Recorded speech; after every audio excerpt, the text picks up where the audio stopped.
Good morning बच्चों। आप सभी का हमारे चैनल यूएस वर्चुअल कैंपस में स्वागत है। बच्चों आज हम लोग बात करेंगे इडियम्स के ऊपर। इडियम्स से रिलेटेड हम लोग 30 ऑब्जेक्टिव सवाल को देखेंगे, एमसीक्यू को देखेंगे। ये सभी के सभी क्वेश्चंस जो हैं वो कई बार प्रीवियस एग्जाम्स में पूछे जा चुके हैं और ये बहुत ही फंडामेंटल इडियम्स हैं। अगर आप कुछ भी पढ़ते हैं इंग्लिश में या आप कुछ भी सुनते हैं तो आपको ये इडियम्स आपको बार बार आपको देखने को मिलेंगे, सुनने को मिलेंगे। आज का हमारा ये वीडियो सेशन काफी इंपॉर्टेंट होगा, आप इसे शुरू से अंत तक देखें। अगर आपको ये वीडियो अच्छी लगे तो आप इसे लाइक करें, आप चैनल को सब्सक्राइब करें और आप अपने ग्रुप में अपने भाई बंधुओं में भी आप इसे शेयर करें ताकि आपके तरह वो भी बेनिफिट पा सके। तो चलिए आज के इस इंपॉर्टेंट वीडियो सेशन की शुरुआत करते हैं हमारा क्वेश्चन नंबर 1 से। क्वेश्चन नंबर 1 क्या कहता है? Heads will roll. Question number हमारा 1 कहता है हेड्स विल रोल। चलिए ऑप्शन दिया गया है, ये सारा काम आपको ही करना है, मैं सिर्फ मदद करूंगा, हल करने में मदद करूंगा। आंसर आप ही को फाइंड आउट करना है। कह रहे हेड्स विल रोल, इसके 4 ऑप्शंस क्या क्या दिए हैं आपकी स्क्रीन के ऊपर नजर आ रहे हैं। Resorted to illegitimate practices, B option है born in a wealthy family, C option है डिसमिस्ड और फोर्स टू रिजाइन और डी ऑप्शन है अनकंडीशनली सरेंडर्ड। पहले आप एक अटेम्प्ट लें, हेड्स विल रोल का क्या अर्थ होगा थोड़ा सा आप गेस करें, गेस करेंगे तो आप सही ऑप्शन पर पहुंच जाएंगे। चलिए हेड्स विल रोल का आपको 4 का अर्थ देना है, 4 में एक आपको चुनाव करना है। Resorted to illegitimate practices, born in a wealthy family, dismissed or forced to resign, unconditionally surrendered, ये हमारा चौथा ऑप्शन है। थोड़ा सा जल्दी जल्दी इसको किया जाए। चलिए बच्चों अगर आपने इसको कर लिया है तो हेड्स विल रोल का पहले हम अर्थ देखेंगे, इसके बाद हम ऑप्शन पर जाएंगे। हेड्स विल रोल का अर्थ क्या होता है? कहा गया है इसमें कि यदि कुछ गलत होगा, यदि कुछ गलत किया जाएगा तो आप को हटाया जाएगा या आप खुद पर खुद आप रिटायर हो जाएंगे। यानी कि हेड का मतलब क्या होता है? किसी कंपनी का जो हेड होते हैं वो उसके प्रमुख होते हैं। हेड्स विल रोल, रोल का मतलब लुढ़कना, लेकिन हम ऐसा नहीं करेंगे कि प्रमुख लुढ़क रहे हैं। अब ये इडियम का ना एक शाब्दिक अर्थ निकलता है, एक सामूहिक अर्थ निकलता है, इडियम सेपरेट करके हम अर्थ नहीं लेते हैं। हेड्स विल रोल का मतलब होगा या तो आप इस्तीफा दीजिएगा और नहीं तो आपको निकाला जाएगा। तो इसका मतलब होता है कि इस्तीफा देना, इसका 2 हिंदी हो सकता है, इस्तीफा देना या निकाल दिया जाना, या किसी काम से निकाल दिया जाना, ये होता है हेड्स विल रोल का अर्थ होता है। चलिए अगर हम ऑप्शन की तरफ आते हैं तो हमारा जो राइट ऑप्शन बनता है सी बनता है, ठीक है ना, डिसमिस्ड और फोर्स टू रिजाइन। ठीक है, चलिए यानी कि हमारा 1 का राइट आंसर जो होगा वो सी होगा। आइएगा क्वेश्चन नंबर 2 में कह रहा है क्या? टू पैडल वंस ऑन कोनो। ठीक है ना, चलिए टू पैडल वंस ऑन कोनो। चलिए अब इसमें आपको ऑप्शन दिया गया है, मैनेज इंडिपेंडेंटली ऑप्शन ए है, प्रेज वन सेल्फ। हिंदी मैं नहीं करने जा रहा हूं इसलिए कि एग्जाम में बैठेंगे तो आप ही को सारा कुछ करना होगा, या सेकेंड बार में जब हम बात करेंगे तब हम आपको ढंग से समझाएंगे, पहले आपको खुद पहले समझना होगा। टू पैडल वंस कोनो का आपको अर्थ लेना है, क्या इसका अर्थ होता है?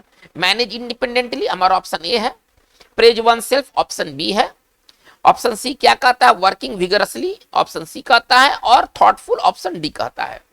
पहले आप पहले चांस ले हल करने का, इसके बाद फिर मेरी बारी आएगी।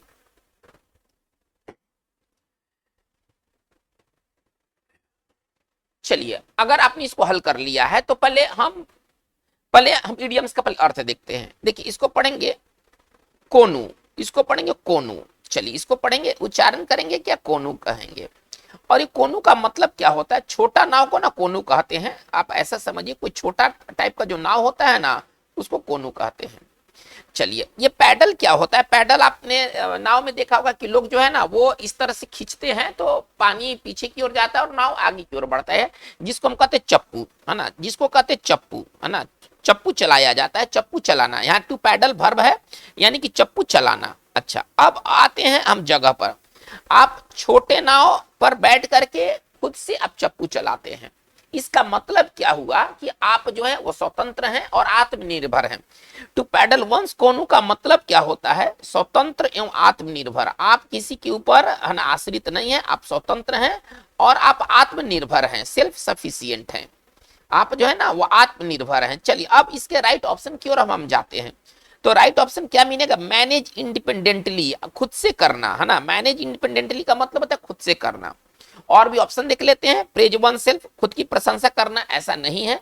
जब आप नाव पर बैठ करके खुद चप्पू चलाते हैं, यानी कि आपका चप्पू कोई दूसरा नहीं चलाता है, इसका मतलब है कि आप स्वतंत्र हैं और आप आत्मनिर्भर हैं। ठीक है। वर्किंग विगरसली, जोरदार पूर्वक आप काम करते हैं, ये भी नहीं है। और थॉटफुल, आप सोच रहे हैं, ये भी नहीं है। तो हमारा जो राइट आंसर होगा वो 2 का राइट आंसर हमारा ए होगा। चलिए क्वेश्चन नंबर 3 की ओर मूव करते हैं। Correct, to put a spoke in someone's wheel. To put a spoke in someone's wheel का हमें अर्थ निकालना है। ठीक है, चलिए ऑप्शन ए क्या कर रहा है, to put a difficulty in the way of progress. Option 2 कह रहा है क्या, to blame the other party. Option 3 कह रहा है क्या, to maintain under all circumstances.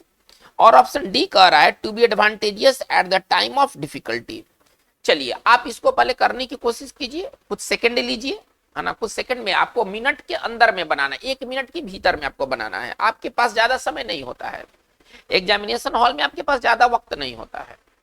To put a spoke in someone's wheel का आपको अर्थ निकालना है।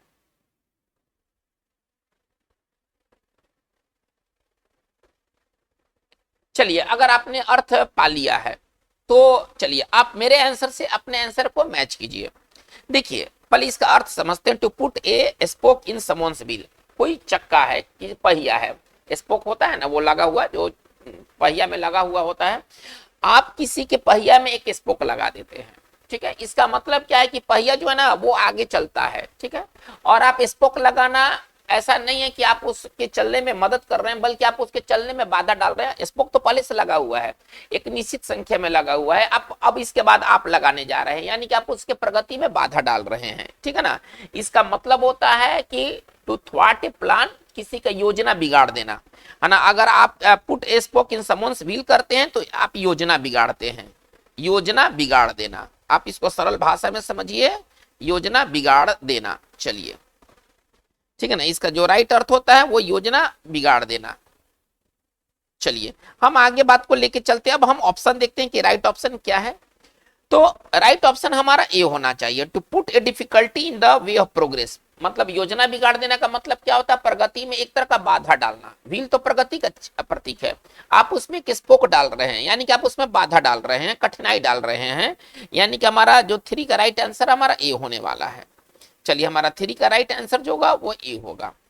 आते हैं क्वेश्चन नंबर 4 में। कह रहे क्या, give the devil his due. Give the devil his due. ठीक है, चलिए 4 ऑप्शन आपकी स्क्रीन पर दिखाई दे रहे हैं। पहला ऑप्शन है क्या, to give credit to even a notorious person. B option क्या कर रहा है, to punish the wrong person. C option में है to stand in the way of the devil. और डी ऑप्शन में है to let the enemy learn the lesson on his own. चलिए आप इसको फटाफट करने की कोशिश कीजिए। Give the devil his due.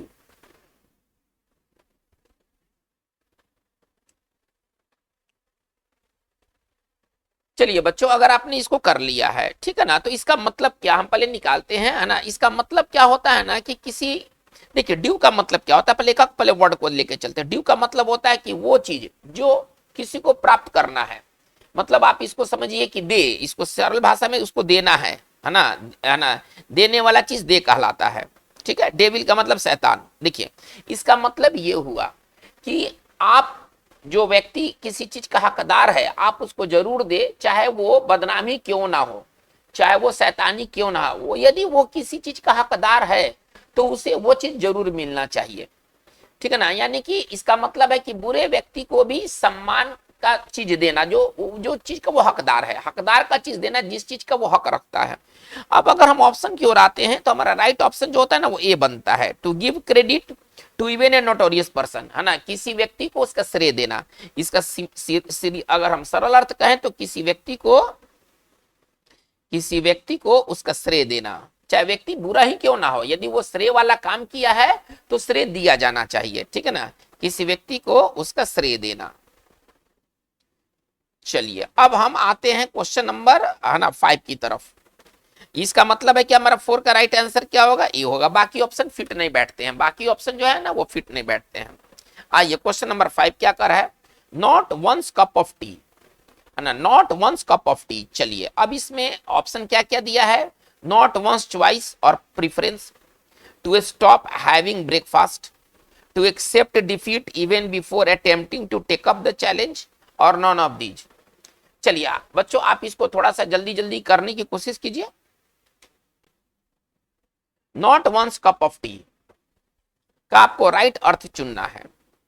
Not one's choice और preference, to stop having breakfast, to accept defeat even before attempting to take up the challenge, और नॉन ऑफ दीज। चलिए अगर आपने इसको हल कर लिया है तो इसका राइट आंसर ए होना चाहिए। देखिए कप ऑफ टी का मतलब क्या होता है, कप ऑफ टी किसी भी व्यक्ति के लिए एक पसंद का चीज होता है। पहले आप ऐसा समझिए, जो कप ऑफ टी होता है ना वो किसी भी व्यक्ति का एक पसंद का चीज होता है। इसमें नॉट लगा दिया यानी कि वो अब वो पसंद का चीज नहीं है, किसी व्यक्ति के लिए कोई चीज पसंद का चीज नहीं है, ठीक है, अब वो पसंद नहीं करता है, ठीक है। तो कहने का मतलब है कि अगर ऐसी अगर हम बात करें तो इसका राइट आंसर होना चाहिए ए होना चाहिए, ठीक है ना, नॉट वंस चॉइस और प्रेफरेंस। मान के चलिए कि पहले जो था क्रिकेट मेरा एक शौक का चीज था, एक मेरे पसंद का चीज था, लेकिन ऐसा नहीं, अब ऐसा नहीं है कि क्रिकेट के पीछे दीवानगी है, मैनिया है, भागना है, मिला मौका तो क्रिकेट देखा, नहीं तो नहीं भी देखा, मतलब अब वो मेरे पसंद का चीज नहीं रह गया है ना, अब वो मेरे लिए है ना वो एक कप ऑफ टी नहीं रह गया है, यानी कि वो मेरे पसंद का चीज नहीं रह गया है। तो है ना कोई चीज पसंद का नहीं रह जाना कहलाता है not one's cup of tea, है ना, हमारा 5 का राइट आंसर ए बनेगा। चलिए इसके बाद आते हैं क्वेश्चन नंबर 6 में, cost N arm and A leg. करे कि cost N arm and A leg. चलिए इसका अर्थ हमें लेके चलना है। ऑप्शन ए में कर रहा है वेरी एक्सपेंसिव, ऑप्शन बी कर रहा है very rarely available, option C कर रहा है इजी टू ऑब्टेन, और ऑप्शन डी कर रहा है नथिंग टू लूज। हमें इसका राइट चॉइस पकड़ना है, राइट आंसर पकड़ना है, cost and arm and A leg. चलिए आसान है, आप इसे जल्दी जल्दी कीजिए।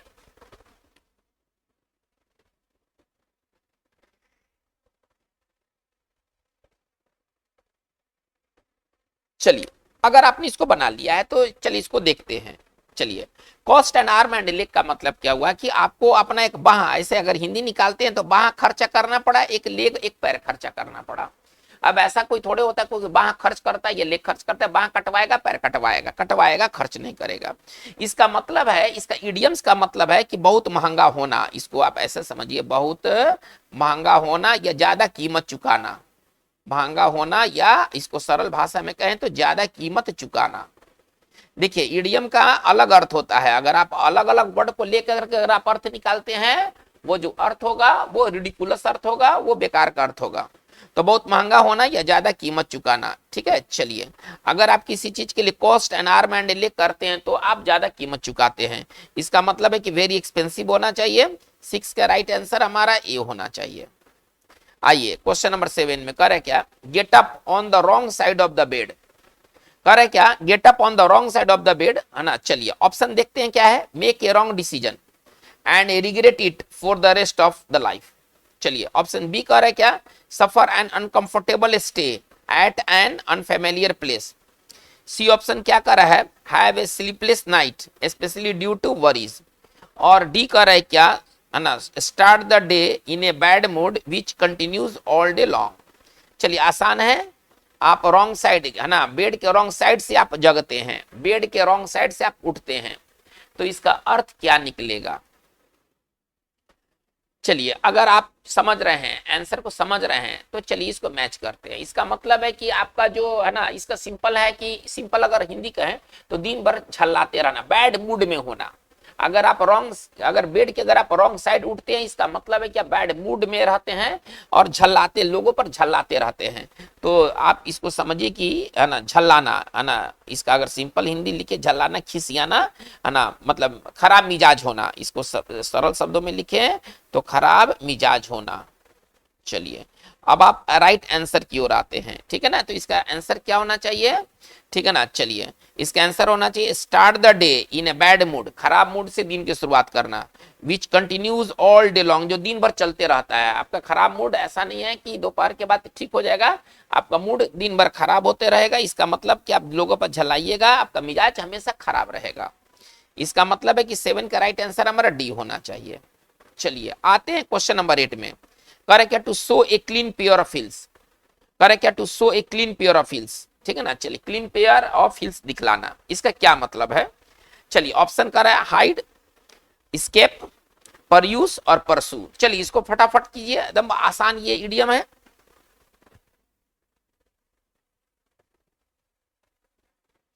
बच्चों एकदम आसान इडियम है। To show a clean pair of heels, आप एकदम मतलब एकदम साफ सुथरा हिल्स एड़ी दिखलाते हैं। एड़ी आप कब दिखलाते हैं, जब आप भागते हैं तो आपका एड़ी थोड़ा सा उठ जाता है, लोगों को एड़ी नजर आ जाता है। जब आप दौड़िएगा ना तब आपका एड़ी नजर आएगा।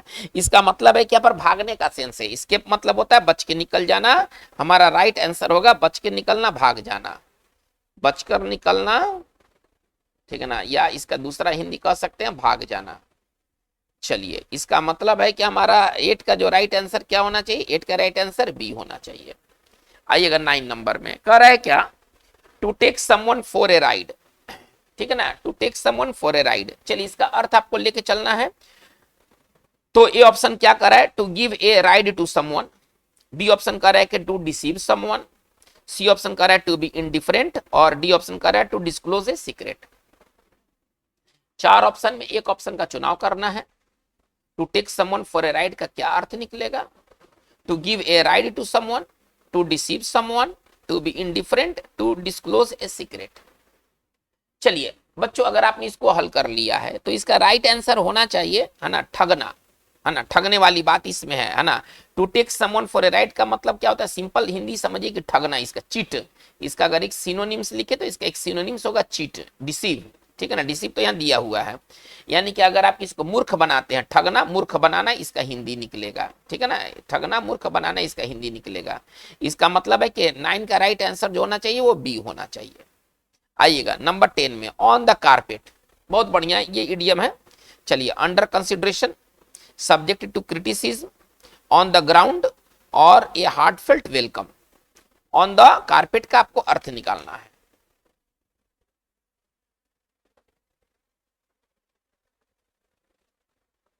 चलिए अगर ये हल हो गया है तो चलिए इसका आंसर लिया जाए। देखिए ऑन द कारपेट का मतलब क्या होता है कि आप अधिकारी के सामने आपको बुलाया जाता है और अधिकारी आपको डांटते फटकारते हैं।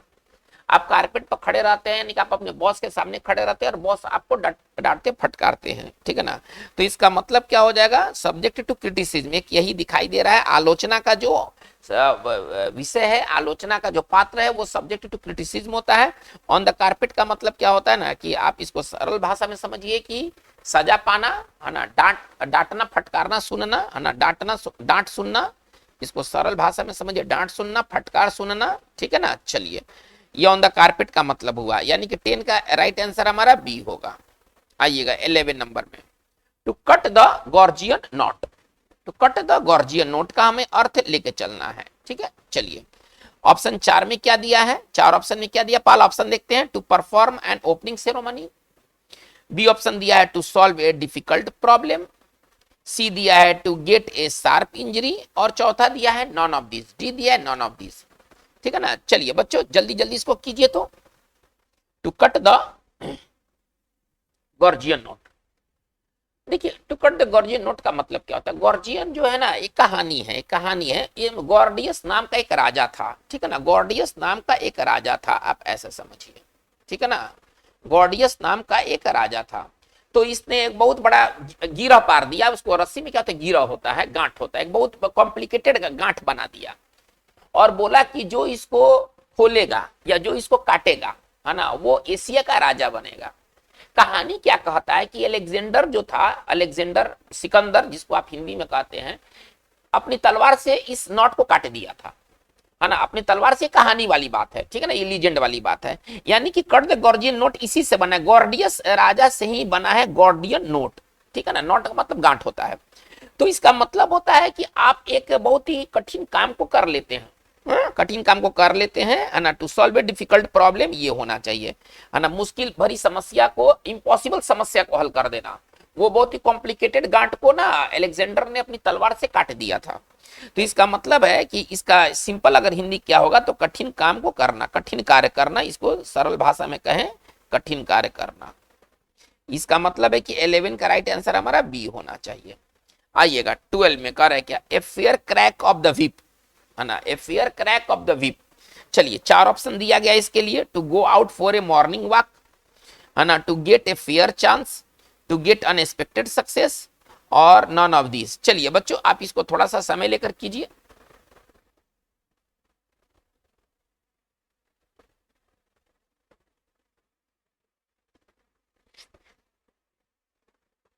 चलिए अगर आपने बना लिया है, चलिए इसको मिलाते हैं।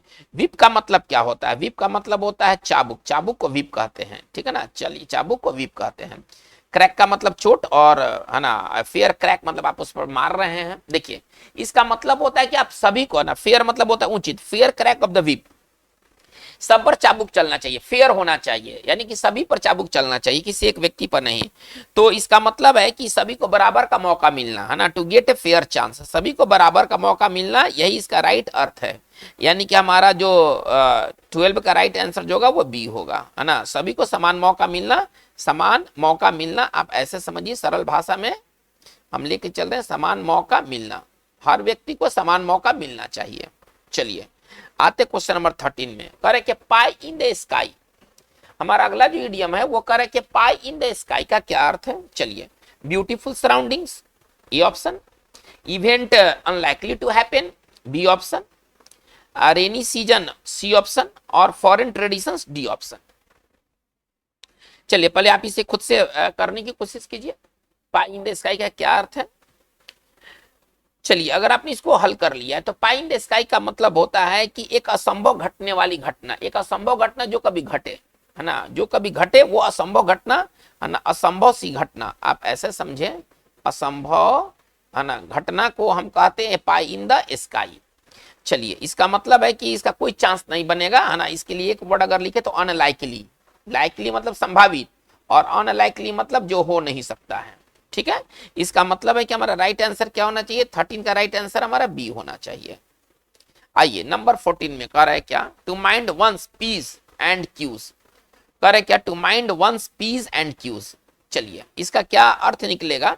To have an illegible handwriting, इसके बाद बी ऑप्शन में है to over dress, C option में है to be careful and polite, और डी ऑप्शन में है to remember poetry by heart. चलिए बच्चों इसको आप थोड़ा सा जल्दी जल्दी कीजिए, अगर आप पढ़े हैं तो आप इसको तुरंत कर पाएंगे।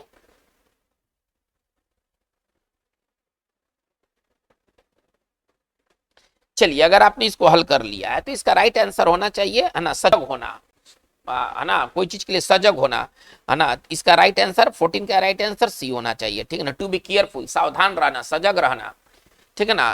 तो चलिए हमारा 14 का राइट आंसर सी होगा। 15 में आइएगा, go for the juggler, go for the juggler. देखिए जो गो फॉर द जगलर का मतलब क्या होता है, चलिए पहले अब इसका अर्थ पहले हम देखते हैं ऑप्शन के through. To play a musical instrument, to make a destructive attack, to go to watch a Chris circus, और नॉन ऑफ दीज। चलिए आप इसको थोड़ा जल्दी जल्दी कीजिए। For the juggler, for the juggler का क्या अर्थ है? चलिए अब हम इसका अर्थ को देखते हैं। अगर आपने बना लिया है तो मेरे अर्थ से आप अपने आंसर पर मैच कीजिएगा। देखिए जगलर क्या होता है ना, एक गर्दन में एक नस होता है, ठीक है ना, 3 नस में एक बड़ा नस होता है जिसको कहते हैं जगलर, और ये नस जो है वो खून को ब्रेन तक पहुंचाती है ना, ब्रेन तक पहुंचाती है खून को, खून जगलर के माध्यम से ब्रेन तक पहुंचता है। ये गर्दन के पीछे के हिस्से में जगलर नाम का एक वेन होता है जिसको जगलर वेन भी कहते हैं। जगलर कहने के बजाय हम जगलर वेन भी कह सकते हैं। चलिए, और गो फॉर का मतलब होता है हमला करना, गो फॉर का मतलब होता है, गो फॉर एक फ्रेज है जिसका मतलब होता है हमला करना। अब देखिए नस, ये एक नस हो गया, आप ऐसे समझिए, एक नस, नस पर हमला करना ये नहीं, किसी का नस क्या होता है, वीक पॉइंट होता है, कमजोर बिंदु होता है। नस बहुत ताकतवर बिंदु नहीं होता है, नस एक कमजोर बिंदु होता है। आप किसी के कमजोर पक्ष पर हमला करते हैं, खासतौर पर डिबेट में जब आप किसी से बहस करते हैं तो जानते हैं, मान लीजिए कि कोई लड़का हमसे बहस कर रहा है, मैं जानता हूं कि उसका इंग्लिश ठीक नहीं है, अंग्रेजी में मार बात करने लगा, अब मैं जानता हूं यानी कि उसके मैंने नस को दबा दिया, यही नस दबाना होता है ना। नस दबाना क्या होता है, आप किसी के कमजोर पक्ष पर ना अटैक करते हैं, तो बस आप जब डिस्कशन में किसी के कमजोर पक्ष पर अटैक करते हैं तो आप गो फॉर द जगलर करते हैं। इसका मतलब है कि हमारा राइट आंसर 15 का राइट आंसर बी होना चाहिए। देखिए ये सारे ऑप्शन जो है ना वो एग्जामिनेशन ने अपने तरफ से सेट किया है, लेकिन अगर आप डिक्शनरी का लैंग्वेज देखिएगा तो थोड़ा सा आपको भिन्न मिलेगा। चलिए, एनी ओल्ड हाउ है ना, एनी ओल्ड हाउ का मतलब क्या होता है, इन एन अनटाइडी वे।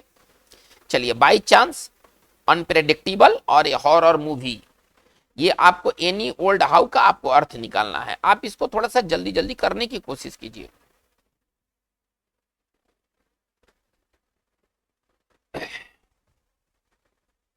चलिए, अगर आपने इसको बना लिया, एनी ओल्ड हाउ बना लिया है, तो इसका मतलब होता है ना गंदे तरीके से, लापरवाह तरीके से, जैसे तैसे, है ना। आप इसको सरल भाषा में समझ सकते हैं, लापरवाह तरीके से। यदि कोई काम को अगर आप एनी ओल्ड हाउ करते हैं तो आप लापरवाह तरीके से करते हैं, तो इसका सरल जो हिंदी होगा वो होगा लापरवाह तरीके से, गंदे तरीके से। अब इसका 16 का जो राइट आंसर होगा वो ए होगा। 16 का राइट आंसर जो होगा वो ए होगा। आइएगा 17 में, correct, touch and go. Touch and go, छुआ भाग गया।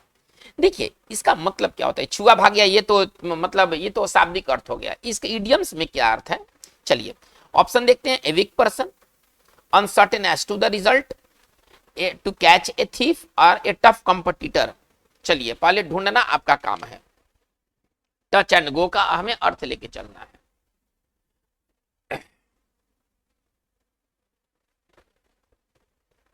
चलिए, अगर आपने इसको बनाया है, टच एंड गो को बनाया है, तो इसका राइट आंसर होना चाहिए अनिश्चित की अवस्था, पता नहीं कि क्या होगा। जो अनिश्चित जो होते हैं ना वो टच एंड गो की अवस्था होते हैं। तो आप इसको सिंपल भाषा में समझिए, अनिश्चित, पता नहीं कि कब क्या होगा। ये अनिश्चित वाली जो भाव होती है ये टच एंड गो होता है। खासतौर पर कोई सिचुएशन, कोई परिस्थिति, ठीक है ना, जो अनिश्चित परिस्थिति है। तो इसका राइट आंसर क्या होना चाहिए, अनसर्टेन वाली बात केवल बी में है, यानी कि 17 का राइट आंसर हमारा बी होगा। आइएगा 18 में, to pick up the gauntlet. To pick up the gauntlet, इसका मतलब क्या होता है। देखिए पहले के समय में, खासतौर पर मिडिल एजेस में, राजा जो थे ना, गॉन्टलेट एक मेटल का बना हुआ या रबड़ का बना हुआ कोई चीज होता है, ठीक है ना। तो राजा जो था ना वो दूसरे राजा के सामने फेंका करता था। अगर वो उठा लिया, जिसके पास फेंका गया वो अगर उठा लिया, तो इसका मतलब है कि उसने युद्ध को स्वीकार किया। वो युद्ध स्वीकार करने का एक तरीका होता था। टू पिकअप द गॉन्टलेट का मतलब क्या होता है, to accept challenge, to accept a challenge, चुनौती स्वीकार करना। इसको सरल भाषा में चुनौती अथवा युद्ध स्वीकार करना।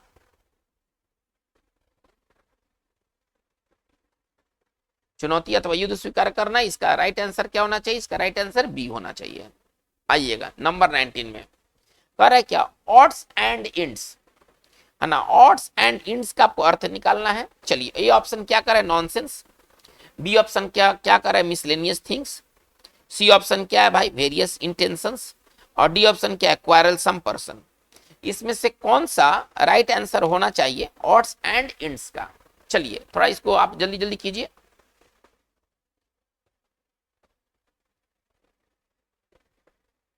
चलिए बच्चों, अगर आपने इसको कर लिया है ना, ऑड्स एंड एंड्स का मतलब क्या होता है ना कि महत्वहीन चीजों को, जिसका कोई महत्व नहीं है ना, उसको हम कहते हैं ऑड्स एंड एंड्स। मतलब आप इसको सरल भाषा में समझिए, है ना। ट्रिवियल जो ऑब्जेक्ट्स होते हैं, महत्वहीन जो चीज होती हैं, हम उनको ऑड्स एंड एंड्स कहते हैं। अब इसमें हमारे पास राइट ऑप्शन क्या है, तो राइट ऑप्शन जो है ना वो बी सबसे फिट बैठता है। हालांकि इसका जो अर्थ होगा वो महत्वहीन चीज होगा, ठीक है ना, मिसलेनियस नहीं होना चाहिए, लेकिन फिर भी हमारे पास राइट एक विकल्प यही बचता है, यानी कि 20 का आंसर, सॉरी 19 का आंसर जो होगा ना वो बी होगा। 19 का जो आंसर होगा वो आपका बी होगा। चलिए 20 में आते हैं, कर है क्या, with in an S of. ये कर है क्या, with in an S of. चलिए आप इसका ऑप्शन पहले देखते हैं, नियर सेंटर, है ना, विद इन वंस मीन्स, है ना, with in a narrow circle और वेरी क्लोज। चलिए पहले आप इसको बनाने की कोशिश करिए, इसके बाद फिर हम लोग बात करेंगे। करे के with in an S of का मतलब होता है काफी नजदीक। यदि कोई चीज यदि with in an S of है, यानी कि वो काफी नजदीक है। जैसे अभी देखिए भारतीय टीम फाइनल में पहुंच गई है और चैंपियनशिप जीतने के अब बस एक कदम दूर है। फाइनल जीत लेगी, चैंपियनशिप जीत लेगी। काफी नजदीक होना, काफी नजदीक होना, इसको कहते हैं with in an S of. जैसे कि भारतीय टीम जो है ना, with in an S of, अगर हम कहें तो the team is with in an S of, with in है ना एन एस ऑफ चैंपियनशिप, है ना चैंपियनशिप। चलिए अब हम आते हैं, इसका मतलब है कि हमारा राइट आंसर क्या होना चाहिए, वेरी क्लोज, बहुत नजदीक, ठीक है ना, वेरी क्लोज, यानी कि 20 का आंसर हमारा डी होना चाहिए। आइए 21 में कर है क्या, tied to the apron string of. Apron क्या होता है, देखिए जब आदमी जब भोजन बनाता है, खाना बनाता है, तो एक यहाँ कपड़ा डाल लेता है, ठीक है ना, ताकि उसका जो मेन कपड़ा हो वो गंदा ना हो, इसको एप्रॉन कहते हैं। एप्रॉन एक कपड़ा का टुकड़ा है या कपड़ा होता है जो कि किचन में खाना बनाते समय पहना जाता है, ठीक है। चलिए tied to the apron string of, इसका मतलब क्या है, ऑप्शन आपके समक्ष 4 है। टू बी डिपेंडेंट ऑन, है ना, to live together, to fall in love with, और नॉन ऑफ दीज। हमें एक का चुनाव करना है ना, हमें 4 में से एक का चुनाव करना है, tied to the apron string of. चलिए आप इसको जल्दी जल्दी इसको आप हल करने की कोशिश कीजिए। देखिए इसका मतलब क्या होता है, स्ट्रिंग मतलब होता है फीता, रस्सी को फीता कहिए, ये स्ट्रिंग कहिए। आप किसी के एप्रॉन से बंधे हैं, यानी कि आप उसके ना प्रभाव में हैं, है ना, किसी के प्रभाव में होना।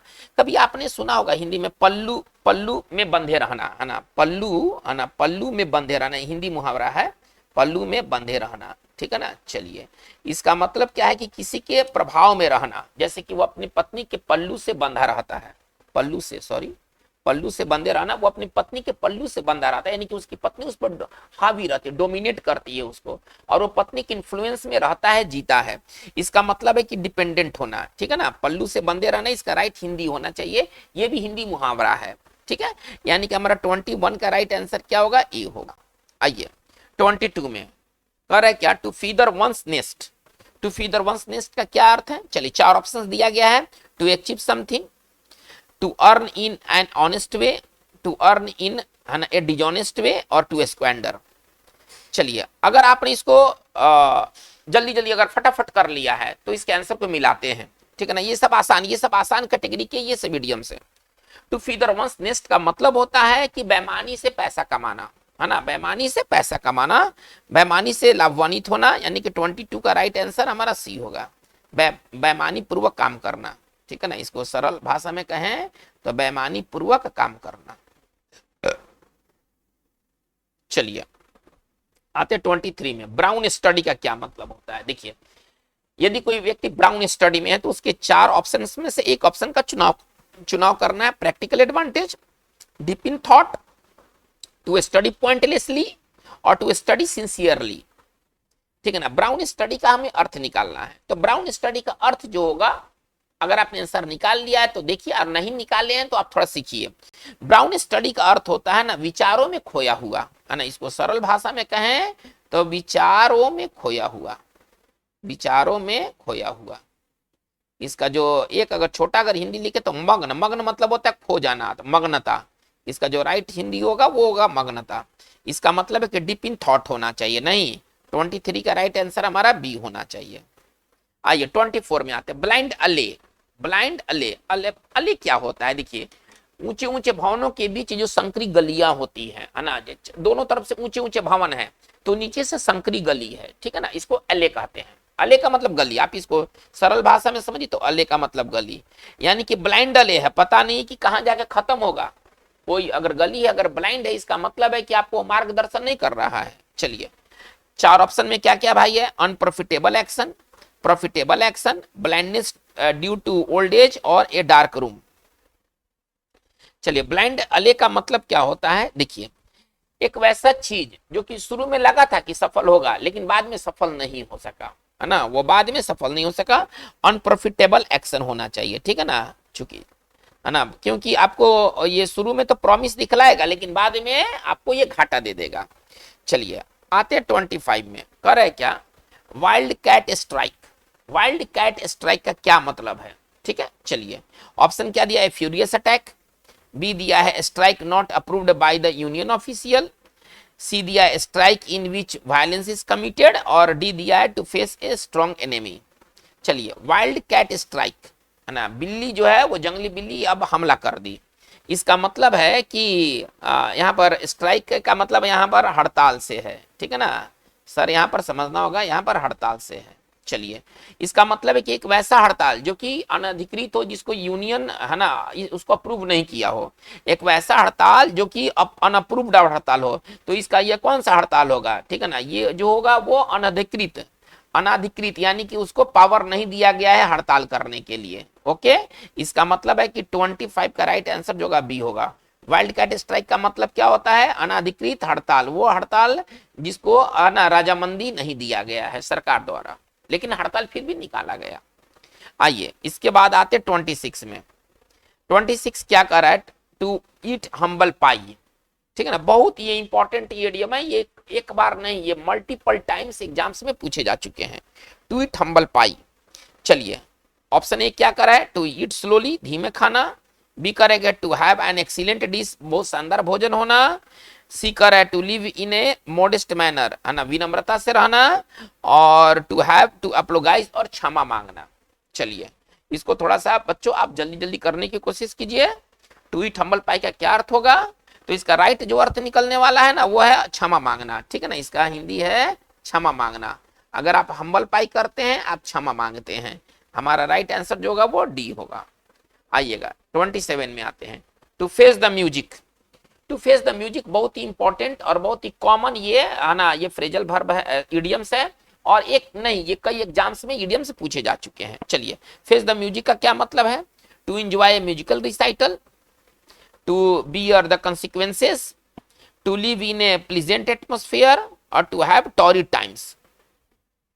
चलिए, टू फेस द म्यूजिक का मतलब होता है ना किसी का डांट डपट सुनना, ठीक, अभी हम लोगों ने पढ़ाई किया है। टू बियर द कॉन्सिक्वेंस, परिणाम झेलना, इसको अगर सरल भाषा में समझें तो परिणाम झेलना, अगर आप किसी चीज का परिणाम झेलते हैं तो आप फेस द म्यूजिक करते हैं। ओके, यानी कि 27 का आंसर जो होगा वो आपका बी होगा। आइएगा 28 में कर है क्या, to be in the doldrums, doldrum की अवस्था में होना, तो डोलड्रम क्या होता है ना, ये डिप्रेशन की अवस्था होती है, सैड की अवस्था होती है ना, to be in a crisis, to feel sad और डिप्रेस्ड, यही आंसर हमारा होना चाहिए, ठीक है ना, हताश हो जाना, निराश हो जाना, ये कहलाता है इन द डोलड्रम, यानी कि हमारा जो 28 का राइट आंसर जो होगा वो बी होगा। आइएगा 29 नंबर में करे क्या, रा डील, रा डील का क्या मतलब है, unjust treatment, unripe fruit, early stage of business, contract not yet finally decided. रा डील का क्या अर्थ होता है बच्चों, थोड़ा सा जल्दी जल्दी फटाफट किया जाए तो इसका जो राइट आंसर होना चाहिए अनजस्ट ट्रीटमेंट, है ना, अनुचित व्यवहार, आप ऐसे समझिए, अनुचित व्यवहार को ना हम लोग कहते हैं रा डील, अनुचित व्यवहार को हम लोग कहते हैं रा डील। चलिए, तो इसका मतलब है कि हमारा 29 का राइट आंसर हमारा ए होना चाहिए, अनजस्ट ट्रीटमेंट। आइएगा to have the edge on, है ना, to have the edge on, edge मतलब होता है किनारा, देखिए एज का मतलब होता है किनारा, और एज का सबसे बड़ा जो राइट अर्थ है ना वो है ना, एज का मतलब होता है लाभ में, है ना, लाभ की स्थिति में, लाभ की स्थिति में। चलिए एज का मतलब है, अब कह रहे क्या, to have the edge on, to have the edge on इसका क्या मतलब है, लाभ की स्थिति में होना, ठीक है। अब यहाँ देखते हैं कि to cut with a knife, ये नहीं होना चाहिए, टू थ्रेटन टू वुंड, ये नहीं होना चाहिए, to be slightly better than, ये ही होगा, है ना, चूंकि to be in a dangerous situation ये तो गलत है, तो बेटर की स्थिति में होना, लाभ की स्थिति में होना, यही आपका राइट आंसर बनता है, यानी कि 30 का राइट आंसर हमारा सी होगा। तो बच्चों आज के वीडियो सेशन में हम लोगों ने टोटल 30 इडियम्स को किए हैं, ये इडियम्स आपके लिए काफी और काफी इंपॉर्टेंट है। नेक्स्ट वीडियो सेशन में फिर हम इस तरह की इडियम्स और लेकर आने वाले हैं। आपको ये वीडियो कैसा लगा, आप अपने व्यू कमेंट्स को जरूर कमेंट बॉक्स में दें। आप इस चैनल को ज्यादा से ज्यादा शेयर करें, इस वीडियो को आप लाइक करें यदि आपको बेहतर लगे तो। आज की बात बस इतना ही, थैंक यू वेरी मच।